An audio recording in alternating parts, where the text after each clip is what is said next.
Welcome to Blooming Wildwood Homestead. It's hard to believe that we've already made it through over a month and a half of the Pantry Challenge. As we've gone through the course of this process, it's been really enlightening to kind of focus intentionally on different things that I have in the pantry, and also to think about which types of items I tend to gravitate to and utilize, and which items I'm not pulling out as frequently. Last week I shared with you some different staples that can be really helpful to keep stocked in your pantry. This week I want to look at some of the items that you can be growing in your own area that can help to stock the shelves, as well as can be utilized for dehydrating and putting in the freezer. These are items that can be very versatile, and it is helpful to think about some of these as we are preparing for this upcoming growing season. I will also share with you one of the breakfast recipes that I have towards the end of the video. One of the nice things about growing your own food is that you know exactly what has gone into producing that food. I also enjoy trying to find different ways to utilize the food during the summer when it's growing, and then also as we are moving into the winter time, what are some different ways that it can be preserved and how can we utilize some of that food. I'm going to share with you a few different things today. This is not an all-encompassing list of items to grow in your garden. There are certainly many more that I like to have on hand and I like to grow. However, these are a few items that I think are very versatile when it comes to stocking your pantry, and might be something that you want to consider for the upcoming growing season. The first area I want to discuss would be fruit. And this is something that you really do have to plan out a ways. It's not something that you're going to find results with the very first year that you put it in, but it is something, thinking ahead in the future, that you might want to have available to you as you are planning your garden. Having fresh berries is fantastic during the summertime, but it's also nice to be able to throw some of those into the freezer so that you can have them for smoothies, making muffins, putting on top of granola, all kinds of different things that you can use those berries for even throughout the winter months. Some of the berries that grow really well around here would be strawberries, raspberries, blueberries, marionberries.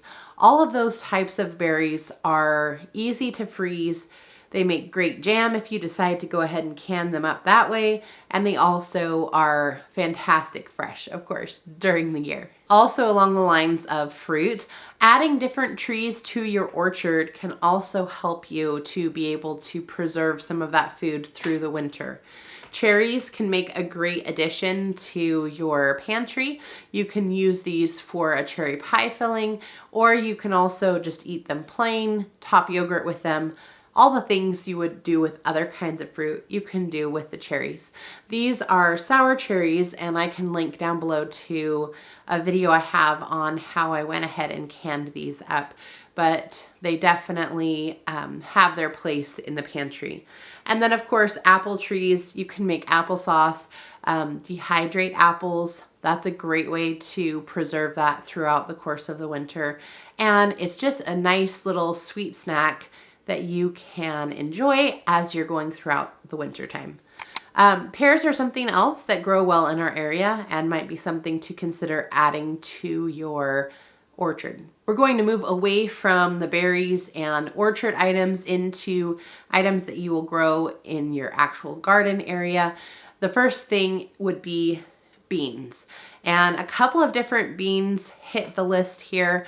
Obviously your standard green bean. This is just a great side dish that complements a lot of your meals throughout the course of the winter. It's easy to pop them open and enjoy them with your meal to get in some of your vegetables during the winter. I also like to make dilly beans, and these are just a great snack. If you want something a little bit more savory, you could also add these to salads, and it can just add a little zip to your salad, and again is a great addition to what you're doing. And then also under the bean category, I would recommend some type of shelling bean. I really enjoy the Vermont cranberry beans. They grow well here and they're easy to dry and add to your pantry as a dry bean. They just tend to be a little bit heartier bean. They hold up really well in soups and stews and are very versatile. You can also do black beans. That's something that we have grown on the homestead before, and pinto beans as well. All of those are great additions to the pantry. Next up would be cucumbers.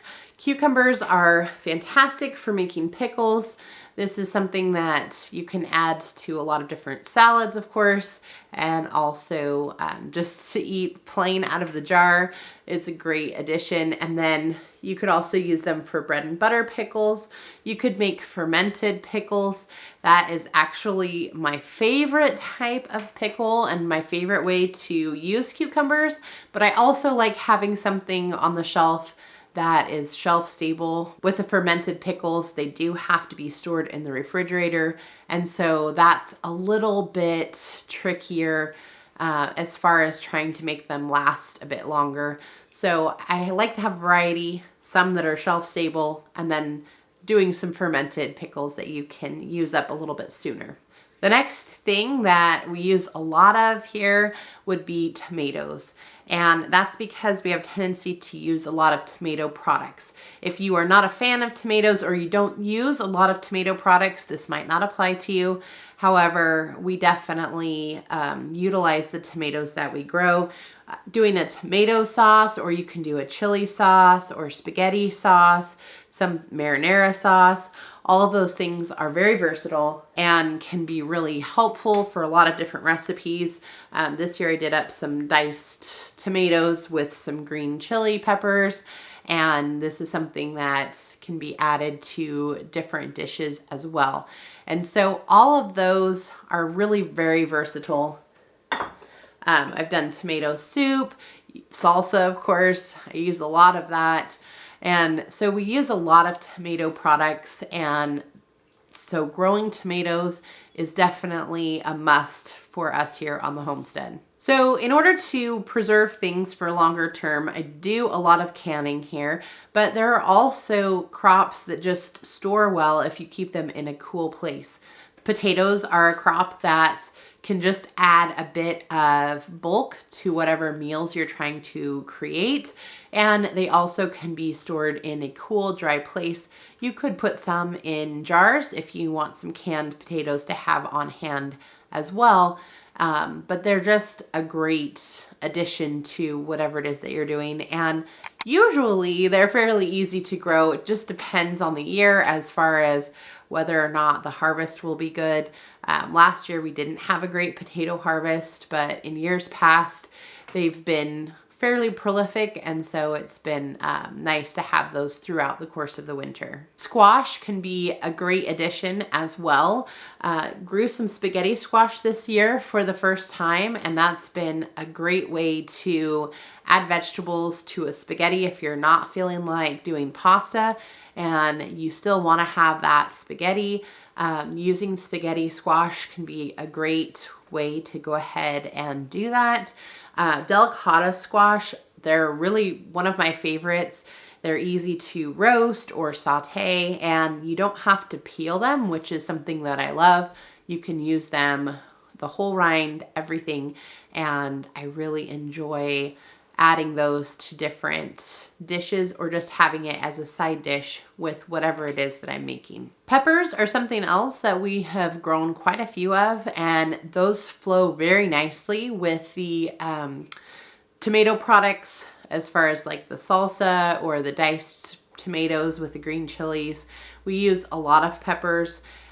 Peppers can also be dried if you want to have some dehydrated peppers on hand just to add to different dishes that you're creating. And so those are another wonderful addition. It depends on kind of where you're at. I know different people have had different success with peppers.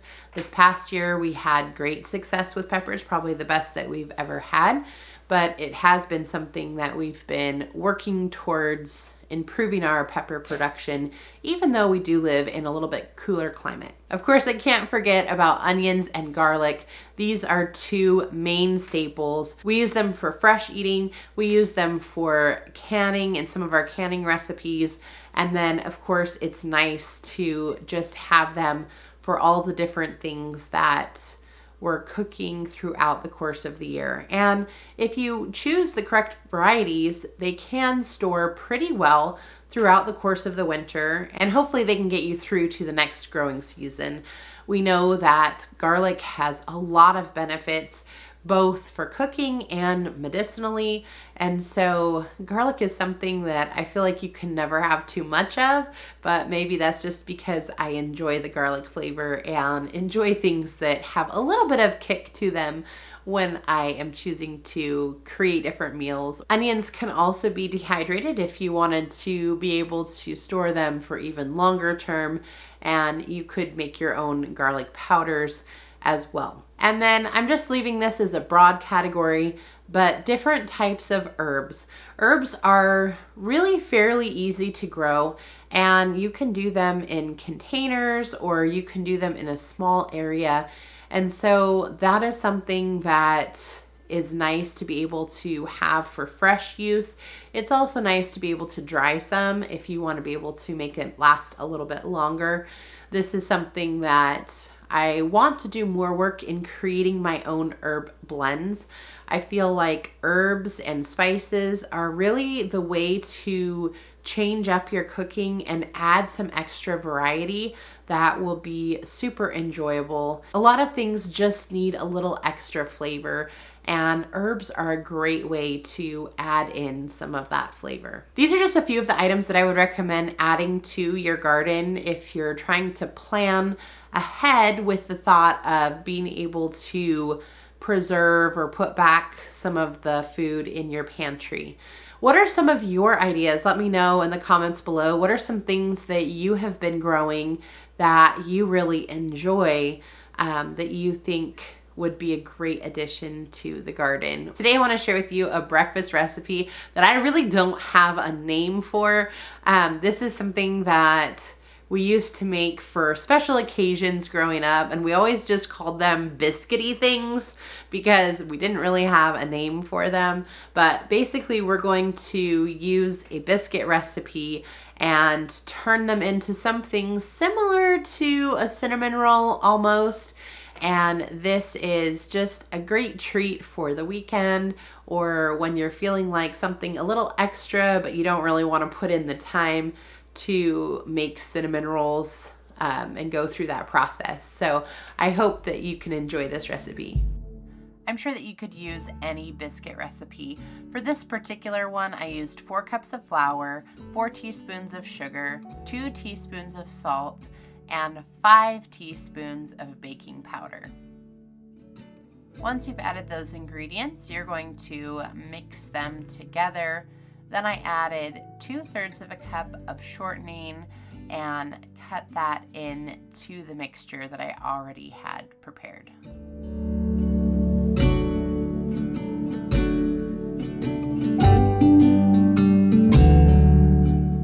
Once that's mixed, you're going to add 1 1/3 cups of milk. I took about half of it and mixed that in. Once it was well mixed, I went ahead and added the rest of the milk. If you find that your dough is a little bit too dry, you can always add a touch more milk, or if it seems like it's a little bit on the wet side, you could back off on how much you're adding and just put in a little bit at a time. So it definitely just play it by ear.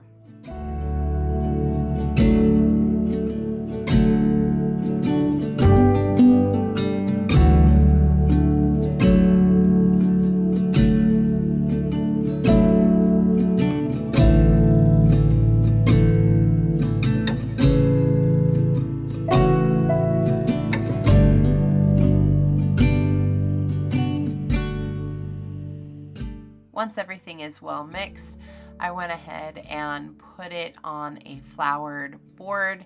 This allowed me to be able to knead it a little bit more, and then I was able to roll it out.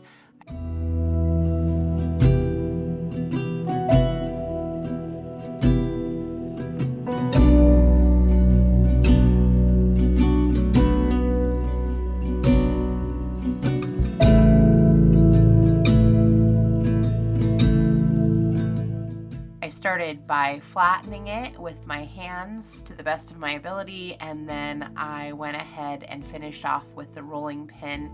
I tried to kind of keep it in a rectangular shape just so that when I folded it in half, it would be easy to work with.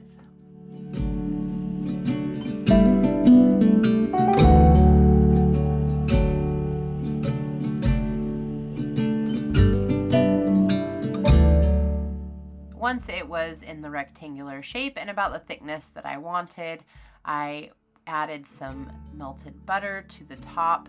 I probably had maybe a couple of tablespoons here, and then just worked on spreading that out evenly.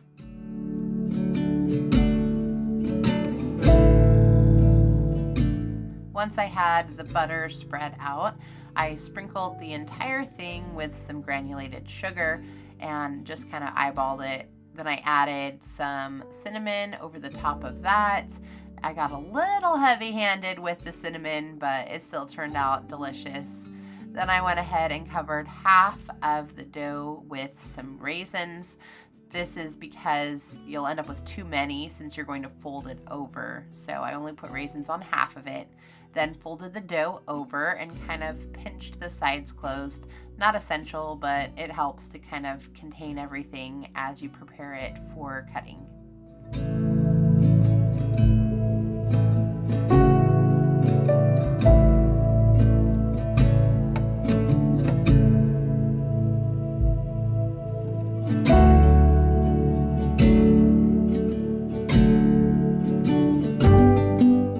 Once I cut it into the size squares that I wanted, I baked it in the oven at 425 degrees for about 15 minutes. While they were baking, I went ahead and prepared the icing. I eyeballed the amount here as well. I put some powdered sugar in the bowl, added a touch of vanilla, and then finished off with enough milk to make it about the consistency that it would drizzle nicely over the warm biscuits.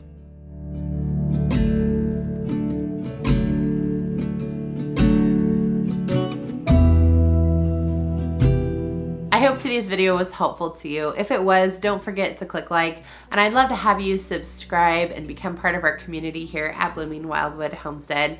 Share this with any friends that you think might benefit from having some ideas for their garden planning, and I can't wait to see you back here next time. Bye everyone.